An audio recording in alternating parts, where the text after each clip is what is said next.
Les différences dans la manière de remercier dans les 6 langues que je parle. En chinois, on peut dire 谢谢, 谢谢 qui est beaucoup plus normal et courant, mais on peut aussi dire 非常感谢你, qui est beaucoup plus formel et fort. Mais attention, en Chine, beaucoup de remercier, ça peut créer de la distance. En coréen, on peut dire 고마워, 고마워 qui est beaucoup plus informel et utilisé entre proches, alors que 감사합니다 감사합니다. est beaucoup plus formel et poli. Attention aussi, en Corée, il faut savoir avec qui tu parles et quel ton utiliser, sinon ça peut être très mal vu.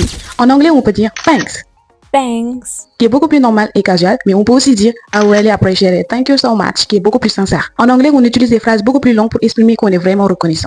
En espagnol, on peut dire gracias, qui est le classique, mais on peut aussi dire muchísimas gracias de verdad, qui est beaucoup plus exagéré et beaucoup plus expressif. En espagnol, ils n'ont pas peur d'exagérer pour vraiment exprimer la gratitude. En français, on peut dire merci, qui est basique, normal, mais on peut aussi dire merci beaucoup, c'est vraiment gentil, pour exprimer qu'on est vraiment reconnaissant. En français, si tu restes trop simple, ça peut vite paraître distant. En wolof, on peut dire jërëjëf ou merci, laquelle tu emploies, les Sénégalais vont comprendre qui est la façon la plus basique et la plus normale de remercier quelqu'un, mais on peut aussi aller beaucoup plus loin et dire jërëjëf ou merci ou yàlla la yàlla fay, qui est la façon la plus reconnaissante de vraiment remercier quelqu'un, accompagné d'une bénédiction. En wolof, on pousse souvent les choses beaucoup plus loin en évoquant même des trucs spirituels tellement que c'est fort.